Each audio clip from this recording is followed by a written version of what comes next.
ఏదైనా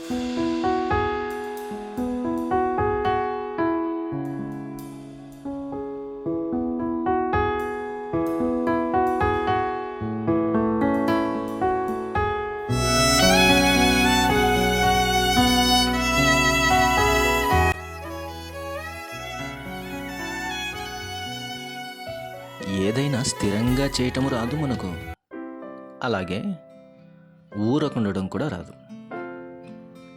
దేవుడు ఈ రెండు కోరుకుంటున్నాడు. ఏదైనా స్థిరంగా ఖచ్చితంగా చేస్తూ వెళ్ళాలి, మన జీవితానికి అభివృద్ధి ఉంటుంది. దేవుడు చెప్పినప్పుడు ఊరకు ఉండాలి, ఇది కూడా మనకు చాలా అవసరం. ఈ రెండిట్లో మొదటిది చేయగలుగుతామేమో, కానీ రెండోది చాలా కష్టం. ఊరకుండటం, మానవునికి ఈరోజు ఊరకుండటం రావటం లేదు. నెమ్మదిగా ఊరకుండమని దేవుడు అంటున్నాడు. సైలెన్స్ అనేది నేడు మనిషికి భయానకంగా కనబడుతుంది. ఊరకోవటం లేదు. ప్రభు చెబుతున్నాడు, ఊరకుండుడి. ఇది క్రైస్తవ జీవితంలో చాలా ఛాలెంజ్తో కూడుకున్నది. ఊరుకుండటం అంటే ఇక ఆలోచన కూడా ఏం చేయొద్దని అర్థం, ఇక ఏ ప్రయత్నాలు కూడా వద్దని అర్థం. ఇది సాధ్యమేనా? అమ్మో, ఏదైనా తప్పు చేస్తున్నామేమో, ఈ ప్రయత్నం ఆ ప్రయత్నం, ఇలాంటి భయానకమైన స్థితిలో మనిషి అటు ఇటు వెళ్ళిపోతున్నాడు.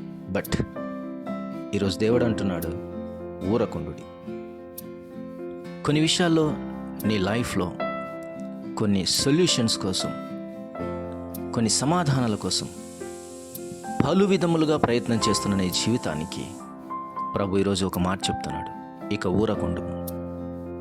నీవు ఊరకుంటే ఎన్ని మేలులు జరుగుతాయో దేవుడు చూడాలనుకుంటున్నాడు. అలాగే దేవుడు నీ ఎడల జరిగించే గొప్ప కార్యములు ఇక ఊరకుండి చూడుము. ఊరకుండుట అంటే ఇక లోకం వైపు కూడా చూడొద్దు, ఆయన వైపే చూస్తూ నెమ్మదిగా ఉండు. అవును, యెషయా గ్రంథం 30వ అధ్యాయం 15వ వచనం, ప్రభువును ఇశ్రాయేలు యొక్క పరిశుద్ధ దేవుడునగు యెహోవా ఇలాగు సెలవిచ్చుచున్నాడు, మీరు మరలి వచ్చి ఊరకుండుట వలన రక్షింపబడుదురు.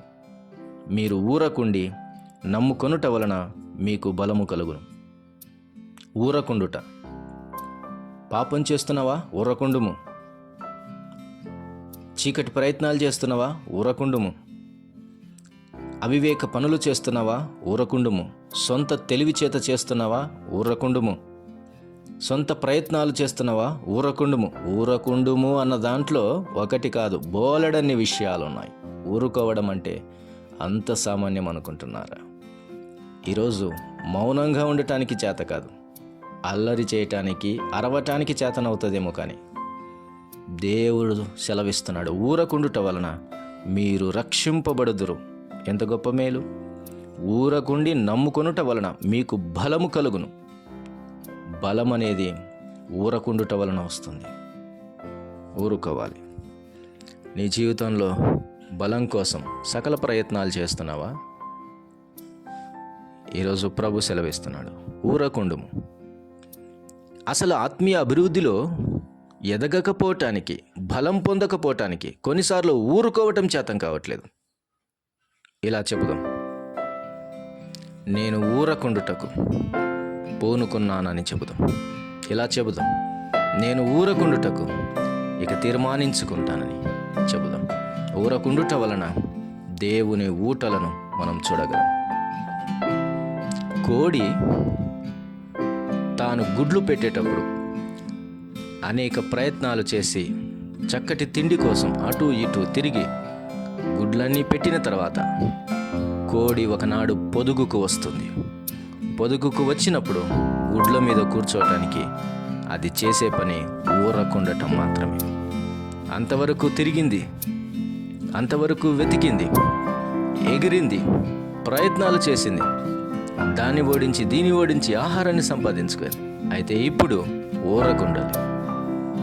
అది ఊరకుంటేనే తాను పెట్టిన గుడ్లన్నిటి పిల్లలు పెట్టగలదు. కొంతమంది చాలా విషయాలు ఊరుకునే సమయాలలో ఊరుకోవడం లేదు. అనవసరపు అతి తెలివి ప్రయత్నాలు, అనవసరపు ప్రయత్నాలు, సొంత ప్రయత్నాలు, సొంత జ్ఞానపు ప్రయత్నాలు మానవుడు చేస్తున్నాడు. అది ఊరకుండే సమయం. కోడికి 21 రోజు పూర్తయిన తర్వాత తాను పెట్టిన 10 గుడ్లైనా 20 గుడ్లైనా చక్కగా 20 పిల్లలు లేపుతూ ఉంది. 20 గుడ్లు పెడితే 20 పిల్లలు లేపుతుంది. అది ఊరుకొని ఆ గుడ్ల మీద కూర్చొని ఉంటే చాలు. అది ఆ గుడ్లకు అవసరమైన సమయము, అది పొదుగుకు అవసరమైన సమయం, అది మరొక నూతన జీవము గుడ్డులో నుంచి పుట్టుటకు అవసరమైన సమయము. దాని వలె ఒక కోడి వలె 20 పిల్లలు పుట్టడానికి, 20 జీవపు పిల్లలు పుట్టడానికి అనువైన స్థలం, సమయం అదే 21 రోజు.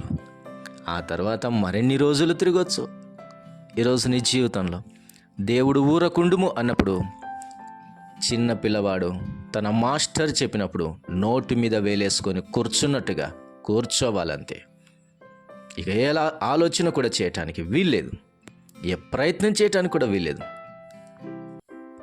విశ్వాస జీవితంలో ఊరకుండుము, ఊరకుండుము. అలసిపోయి సొలసిపోయి భారమైనటువంటి ప్రయాసపడి సొలిసిన ప్రాణానికి ఊరుకోవటం చాలా అవసరం. నెమ్మదిగా ఉండు, నెమ్మదిగా ఉండు. నువ్వు నెమ్మదిగా ఉంటే పరలోక స్వరం నీకు వినబడుతుంది. భూలోక స్వరములన్నీ మూయబడితే పరలోక స్వరం వినబడుతుంది. ఊరకుండి నీ సకల ప్రయత్నాలు ఆపివేస్తే పరలోక ప్రయత్నాలు ప్రారంభమవుతాయి. ఊరకుండి నీ లోక యుద్ధాలన్నీ ఆపివేసుకొని ఊరకుంటే దేవుని సన్నిధిలో పరలోక యుద్ధం ప్రారంభమవుతుంది. ఊరకుండి నీ సకల ప్రయత్నాలు తిప్పలన్నీ పక్కన పెడితే పరలోక అద్భుత కార్యాలు అప్పుడు ప్రారంభమవుతాయి. ఇది ఊరకుండే సమయం. ప్రియమైన సహోదరి సహోదరుడా, నీ జీవితంలో అలసిపోయావా, సొలసిపోయావా? ఇది ఊరకుండే సమయమని ప్రభు చెప్తున్నాడు. ప్రభు పాదాల దగ్గర మరియ ఊరకుంది, చెప్పింది వింటూ ప్రశాంతంగా ఉంది. సకల ప్రయత్నాలలో మార్త కొట్టుమిట్టాడుతుంది. ప్రియమైన దేవుని వారలారా, ఏది నెమ్మది? ఊరకుండుట వలన బలం నీలో వస్తుంది, శక్తి నీలో వస్తుంది. ఒక వ్యాధి కలిగిన, ఒక బాధ కలిగిన, ఒక దెబ్బ కలిగిన, గాయపరచబడిన ఒక వ్యక్తి హాస్పిటల్కి వస్తే డాక్టర్లు చేసే మొదటి పని ఊరకుండాలి. అంతే. బెడ్ మీద rest, take rest, more rest, bed rest. ఎందుకంటే మరలా నూతన బలం పుట్టాలంటే ఊరకుండాల్సిందే, ఊరకుండాల్సిందే. ఇలా చెప్పుదామా? నా ప్రాణమా ఊరకుండుము, నా శరీరమా ఊరకుండుము, నా ఆలోచనలారా ఊరకుండండి, నా ప్రయత్నాలు ఊరకుండండి. ఇదిగో మహారాజు నీ కొరకు చేసే ప్రయత్నాన్ని చూడు. మహాప్రభు నీ కొరకు చేసేటటువంటి గొప్ప కార్యాలు కనులార చూడు. ఇది చూచే సమయం. నీ ప్రయత్నాలన్నిటినీ ఆపివేసి ప్రభు యొక్క గొప్ప కార్యాలు చూడటానికి అనువైన స్థలం, సమయం ఇదే, ఇక్కడే అని ప్రభు పాదాల దగ్గర వినబడుతున్న ఈ స్వరం గట్టిగా పట్టుకొని నీ జీవితంలో మరలా బలం పొందుకోను, బలం పొందుకు. పక్షిరాజు తాను కృంగి కృషించిన నాడు అది తీసుకునే నిర్ణయం ఊరుకుండటం. మరలా కొద్ది రోజుల తర్వాత నూతన రెక్కల చేత, నూతనమైన శక్తి చేత, బలము చేత ఎగురుటకు అది సిద్ధపడుతుంది. అందుకనే పక్షిరాజు వంటి బలం మనం పొందుకోవటానికి ప్రభు పాదాల దగ్గర ఊరకుండే అద్భుతమైనటువంటి సాధన మన జీవితాల్లో ఉండాలి. అట్టి కృపా దేవుడు మనందరికీ దయచేయునుగాక. ప్రియ తండ్రి, స్తోత్రం. మాటలను దీవించండి, వినవారి హృదయాల్లో కార్యం చేయమని క్రీస్తు యేసు నామమున అడుగుచున్నాము తండ్రి. ఆమేన్.